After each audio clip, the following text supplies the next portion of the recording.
Patrick Épée, bonjour. Bonjour Vincent. Merci d'honorer encore une fois ce rendez-vous dénommé Café Marketing. C'est toujours un réel plaisir de te revoir. Merci à toi de m'inviter, très bon café. Merci. Pour le sujet du jour, nous parlons toujours de marketing et j'entends plusieurs professionnels de notre marché dire qu'il existerait un marketing à l'africaine ou un marketing made in Africa. Quelle est la perception de Patrick Épée sur ce sujet, sur cette assertion? Alors, si on part du postulat que le marketing, c'est à la fois la science et l'art de la rencontre entre une demande et une offre, entre un besoin et des produits, des services, il est possible d'envisager un marketing africain, un marketing made in Africa ou un marketing à l'africaine. C'est possible d'envisager les trois parce que ce sont des choses différentes.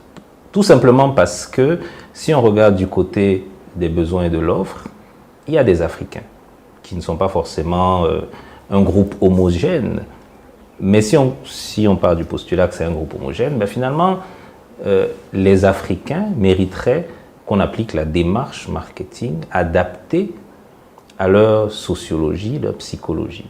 De ce point de vue, il y a une demande africaine qui peut donc justifier qu'il y ait un marketing africain, ou en tout cas un marketing pour les Africains. Du côté de l'offre, conception de produits, etc., on a des offres qui peuvent être à la fois africaines dans leur essence, dans ce qu'elles ont, dans les ingrédients, etc. Mais on peut avoir également des offres qui sont d'inspiration africaine. Il y a une culture, il y a un univers collectif, un champ référentiel africain, qui n'est pas forcément, une fois de plus, homogène, mais qu'on peut... il y a une culture ivoirienne, il y a une culture camerounaise, une culture congolaise, il y a une culture rwandaise. Et donc, on peut concevoir les offres sur les principes ou les fondements de traits socioculturels de ces communautés africaines et donc avoir des produits qui sont résolument africains. Et donc, produits africains, finalement, comportement de consommateurs africains, rencontre africaine. Donc à la question, est-ce qu'il peut y avoir un marketing made in Africa? Oui, il peut y avoir un marketing made in Africa. Il doit y avoir un marketing made in Africa. À côté de cela, nos marchés, nous le constatons au quotidien, fourmillent de nombreux produits venant de l'étranger, de l'international, lesquels produits ne sont pas nécessairement customisés, adaptés à notre environnement. Il y a également des publicités qui accompagnent ces différentes marques, ces différents produits qui n'ont pas de coloration locale non plus. Qu'est-ce qu'il en pense, le marketeur africain que tu es? Alors, je pense que quand on vient, un produit répond à un besoin. Et on achètera, en tant que consommateur, que si on pense que le produit en question est une réponse pertinente à notre besoin. Et donc, le mot-clé, réellement, c'est la pertinence. J'achète parce qu'un produit est pertinent, répond de façon pertinente à mon besoin.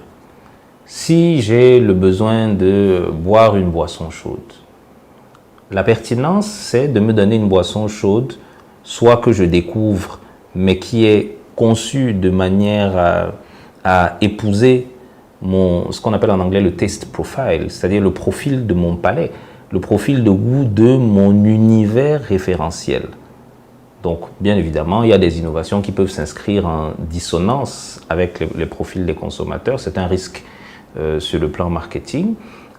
Mais après, s'inscrire aussi en conformité avec une culture, c'est se donner les moyens de la pertinence. Et donc, les produits qui arrivent et qui n'ont pas de succès, souvent, c'est parce que c'est des produits qu'on a pris dans un marché dans lequel ils sont pertinents, et qu'on a simplement, par le parallélisme des formes, transposé dans un marché où finalement, à besoins identiques, ils ne sont pas pertinents, ou qu'il y a des produits plus pertinents. Et donc, c'est en ce sens que finalement, le marketeur africain doit faire la première chose qu'on recommande en université, c'est observer le comportement du consommateur. Connaître le consommateur africain, c'est se donner les moyens de répondre de façon pertinente à son environnement. En France, le petit déjeuner, c'est le croissant et le petit café. À Abidjan, le petit déjeuner, ça peut être du café à Boki, ça peut être le placali, ça peut être du garba. Et donc, les petits déjeuners ne se ressemblent pas. Et pourtant, d'un pays à l'autre, on prend le petit déjeuner. Mais les composantes ne sont pas les mêmes. Le besoin de prendre des forces le matin est le même, mais les solutions, définitivement, ne sont pas les mêmes. On a également constaté, Patrick Épée, qu'en voyageant, certains produits ou des sodas notamment que nous retrouvons en Côte d'Ivoire ou ailleurs dans d'autres pays africains n'ont pas nécessairement le même goût qu'en France, aux États-Unis ou en Russie par exemple. Vous prenez également au niveau des fast-foods, on constate quelques légers changements ou aménagements dans la constitution de ces produits-là. Pourquoi en est-il ainsi? Alors, je pense que c'est une tentative de localisation nécessaire. Et donc, quand on parle de marketing africain, finalement, les entreprises comme les fast-foods implantés, je prends l'exemple de la Côte d'Ivoire, qui proposent du poulet, vont acheter du poulet en Côte d'Ivoire parce que finalement, le test profile du poulet du consommateur ivoirien est là. Et donc, acheter en Côte d'Ivoire et passer à travers le process de leur marque et leur process de fabrication, c'est se donner les moyens de la pertinence. C'est venir avec des poulets calibrés pour que les Ivoiriens reconnaissent que c'est du poulet et pas du pigeon. Très bien. Est-on en droit d'apprécier qualitativement les prestations que délivrent nos différents marketeurs africains? Est-ce que le marketeur africain est aligné sur les standards internationaux? Est-ce que le marketeur africain a à rougir ou non face aux standards internationaux? Que dirait Patrick Épée à ce niveau? Je pense que les fondements du marketing ont été établis, partagés par plusieurs chercheurs. Tous n'étaient pas européens. Et ce que les marketeurs africains sont en train de réussir aujourd'hui, sans forcément le documenter, c'est le pari de la pertinence. Et donc, le marketing africain existe, on le fait au quotidien.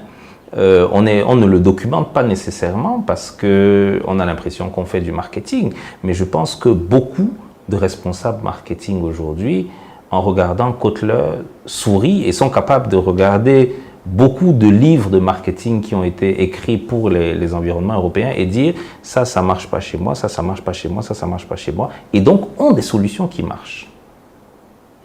Et une solution qui marche très bien avec vous, c'est aussi le piano. C'est bien cela, Patrick Épée? Oui, ça marche. Nous allons terminer cette interview par du piano. Mesdames et messieurs, appréciez.